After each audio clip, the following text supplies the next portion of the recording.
2020년 4월 1일 수요일 성경 묵상입니다. 오늘 본문 말씀은 마태복음 26장 17절에서 25절 말씀입니다. 무교절의 첫날에 제자들이 예수께 나와서 이르되 유월절 음식 잡수실 것을 우리가 어디서 준비하기를 원하시나이까? 이르시되 성한 아무에게 가서 이르되 선생님 말씀이 내 때가 가까이 왔으니 내 제자들과 함께 유월절을 내 집에서 지키겠다 하시더라 하라 하시니 제자들이 예수께서 시키신 대로 하여 유월절을 준비하였더라. 저물 때에 예수께서 12제자와 함께 앉으셨더니 그들이 먹을 때 이르시되 내가 진실로 너희에게 이르노니 너희 중에 한 사람이 나를 팔리라 하시니 그들이 몹시 근심하여 각각 여짜오되 주여 나는 아니지요. 대답하여 이르시되 나와 함께 그릇에 손을 넣는 그가 나를 팔리라. 인자는 자기에 대하여 기록된 대로 가거니와 인자를 파는 그 사람에게는 화가 있으리로다. 그 사람은 차라리 태어나지 아니하였더라면 제게 좋을 뻔하였느니라. 예수를 파는 유다가 대답하여 이르되 랍비여 나는 아니지요. 대답하시되 내가 말하였도다 하시니라. 아멘.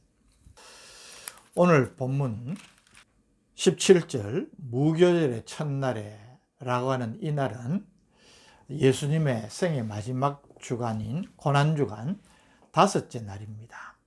이 무교절의 첫날은 유월절을 예비하는 날입니다. 그래서 제자들이 예수님께 우리가 어디서 유월절 잡수실 것을 예비해야 되겠습니까? 여쭙게 된 것입니다.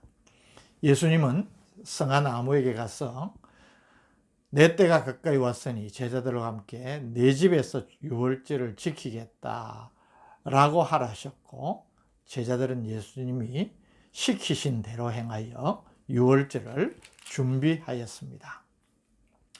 이날 저녁에 우리 예수님과 제자들은 소위 최후의 만찬을 나누었습니다.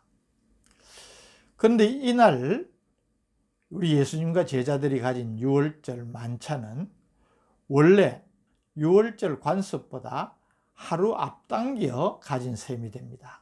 유대인들은 유월절 예비일에 유월절 양을 잡고 유월절이 시작되는 첫날 유월절 만찬을 먹었습니다. 그런데 예수님은 하루 앞당겨 이 만찬, 유월절 만찬을 가지신 것입니다. 여기는 아주 중요한 의미가 있습니다. 예수님은 자신이 유월절 어린 양이심을 이 마지막 만찬을 통하여서 예시하신 것입니다. 우리가 아는 대로 유월절이 어떤 절기입니까? 출애굽 당시에 이스라엘 백성을 구원하시기 위해 하나님께서 애굽 바로에게 10가지 재앙을 내리셨습니다.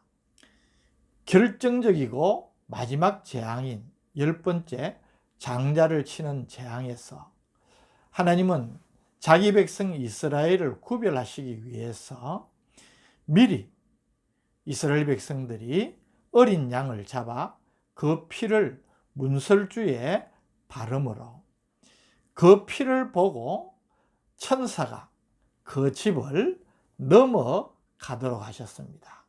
이것을 기념하는 절기가 유월절, 패스오브 아닙니까? 그리고 이스라엘의 구원을 위해 희생되어진 양을 유월절 어린 양이라 칭하는 것입니다. 오늘 우리 예수님께서 제자들과 가지시는 이 유월절 만찬에는 유월절 양이 없다는 사실이 특이합니다. 떡과 포도주만 가지시고 유월절 만찬을 나누셨다는 점을 주목해야 됩니다. 여러분, 유월절 만찬에 그 상징인 양이 없다니 이것이 무엇을 의미하겠습니까? 예수님은 온 인류의 구원을 위한 대속의 제물로 예수님 자신이 바로 유월절 어린 양으로 희생의 제물이 되실 것임을 보여주신 것입니다. 여러분, 너무나 놀랍지 않습니까? 우리의 구원을 위해서 이 땅에 오셔서 친히 자신을 유월절 어린 양과 같이 영원한 대속 제물로 우리에게 주신 주님. 이 사순절 기간 동안에 우리는 다시 한번 그 놀라운 사랑을 깊이 깨닫고 감격하며 감사하는 우리가 되기를 원합니다. 이 제자들과의 마지막 만찬 자리에서 예수님은 아주 심각한 말씀을 하십니다. 21절 말씀, 그들이 먹을 때 이르시되 내가 진실로 너에게 이르노니 너희 중에 한 사람이 나를 팔리라. 청천벽력 같은 이 말씀을 들은 제자들은 난리가 났습니다. 22절에 그들이 몹시 근심하여 각각 여짜오되 주여 나는 아니지요. 요한에 의하면 서로가 서로를 보면서 주님 나는 아니지요, 맞지요? 그렇게 확인을 하는 것입니다. 주님이 대답하십니다. 23절 나와 함께 그릇에 손을 넣는 그가 나를 팔리라. 여기 그릇은 과일로 깬 것과 식초를 이렇게 섞어서 만든 일종의 서프입니다. 유대인들은 무교병을 먹을 때에 떡을 떼어서 이 서프에 찍어서 먹었습니다. 우리 예수님이 누구라고 적신을 하시지 않았지만 제자들 가운데 한 사람이 지금 같은 그릇, 수프 그릇에 떡을 찍어 먹는 사람 가운데 한 사람이 나를 배신하리라. 그렇게 말씀하신 것입니다. 그러면서 예수님은 24절에 말씀을 하십니다. 인자는 자기에 대하여 기록된 대로 가거니와 인자를 파는 그 사람에게는 화가 있으리로다. 그 사람은 차라리 태어나지 아니하였더라면 제게 좋을 뻔하였느니라. 자신을 배반하게 될 제자의 비극적인 불행을 예견하시는 주님의 고뇌를 우리가 볼 수가 있습니다. 이 말씀이 있자 마침내 가룟 유다가 입을 뗍니다. 25절 예수를 파는 유다가 대답하여 이르되 랍비여 나는 아니지요. 대답하시되 내가 말하였도다 하시니라. 여러분 참 안타깝고 떨리는 마음으로 이 말씀을 대하게 됩니다. 제자로 부름을 받았으면서도 예수님을 배반하고만 가룟 유다. 우리가 깊이 생각해 보지 않을 수 없습니다. 예수님의 제자로 선택을 받는다는 것은 무엇보다도 귀한 축복이요 특권일 것입니다. 그런데 제자 유다가 선생인 주님인 예수님을 배반하게 되었다는 것입니다. 어떻게 그럴 수가 있을까요? 그러나 안타까운 일은 벌어지고 말았습니다. 요한복음에 의하면 유다는 매우 탐욕적인 인물인 것을 우리가 알 수가 있습니다. 예수님과 제자들 일행의 금전 관리를 맡은 사람이 바로 이 가룟 유다입니다. 그래서 그는 이미 여러 차례 그 중에 일부를 횡령한 것으로 나타납니다. 우리가 어제 묵상하였지만 한 여인이 주님께 나와 옥합을 깨뜨려 향유를 부었을 때 제자들이 붕괴하며 값비싼 향유를 허비했다고 비난을 했습니다. 요한은 같은 사건을 더 구체적으로 기록을 하면서 가장 심한 비난을 한 사람이 가룟 유다임을 밝히면서 그는 도둑이라 돈꾀를 맞고 거기 넣는 것을 훔쳐갔다고 기록하였습니다. 요한복음 12장 4절에서 6절입니다.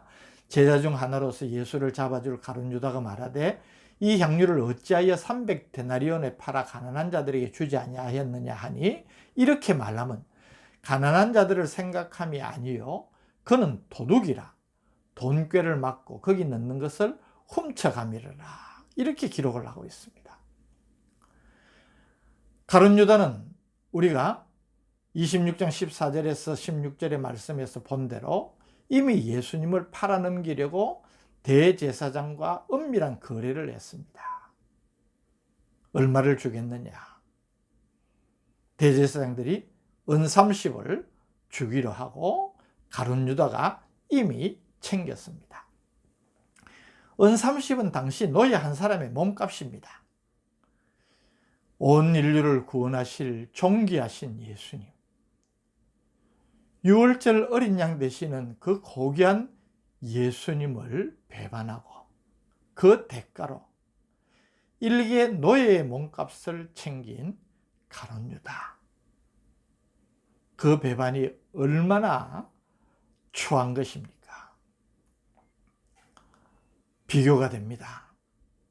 우리가 어제 살폈던 대로 그분을 위해서 자신의 전부를 아낌없이 조금도 주저함 없이 다 쏟아 바친 한 여인의 헌신, 그에 비하여서 조그만 욕심, 정말 아무것도 아닌 것에 주님을 팔아넘긴 가룟 유다의 배반, 너무나 극적인 대조를 보이지 않습니까? 오늘 나의 모습은 어느 쪽과 비슷할까요? 우리는 이 가룟 유다의 모습에서 또 한 가지 주목할 점을 보게 되는데, 모두가 예수님을 주여라고 부를 때에 이 가룟 유다는 일반적인 호칭인 랍비라고稱했습니다. 그는 예수님의 제자로 부름을 받고 응하여 따라다니고 지금까지 함께하지만 그는 예수님을 주님으로 고백하지 못하고 있다는 것입니다. 우리의 신앙 고백이 중요합니다. 그 신앙 고백은 주님을 향한 우리의 사랑과 진실된 순종으로 나타나는 것입니다. 바른 믿음이 없을 때에 주님을 배반하고 주님의 말씀 앞에 돌아서는 그런 모습을 가지는 것은 어쩌면 당연하지 않을 거예요. 특별히 우리는 우리의 욕심을 주의해야 됩니다. 야고보서 1장 14절에서 15절, 오직 각 사람이 시험을 받는 것은 자기 욕심에 끌려 미혹됨이니 욕심이 잉태한 적 죄를 낳고 죄가 장성한 적 사망을 낳느니라. 디모데전서 6장 10절, 돈을 사랑함이 일만하게 뿌리가 되나니 이것을 탐내는 자들이 미혹을 받아 믿음에서 떠나 많은 근심으로 자기를 찔렀도다. 이런 말씀은 우리의 일상의 삶에서 늘 마음에 새기면서 미혹에 빠지지 않도록 주의해야 될 말씀인 줄 믿습니다. 오늘 이 가룟 유다의 배반을 생각하면서 우리는 우리의 삶 속에서 주님을 배반하고 있지는 않은지 정말 진지하게 우리의 삶을 살피면서 끝까지 충성스럽게 주님 배반치 않고 주님을 따르는 믿음의 사람들 되시기를 주님의 이름으로 축복합니다. 거룩하신 아버지 하나님, 주님의 제자라고 하면서도 추한 모습으로 삶의 마지막에 실패자가 된 가룟 유다의 전철을 밟는 우리가 결코 되지 않기를 바랍니다. 어떤 상황 가운데에서도 믿음으로 주님 붙들고 주님 사랑하며 그 사랑을 배반치 않는 우리가 되게 하여 주옵소서. 예수님 이름으로 간절히 기도드립니다. 아멘.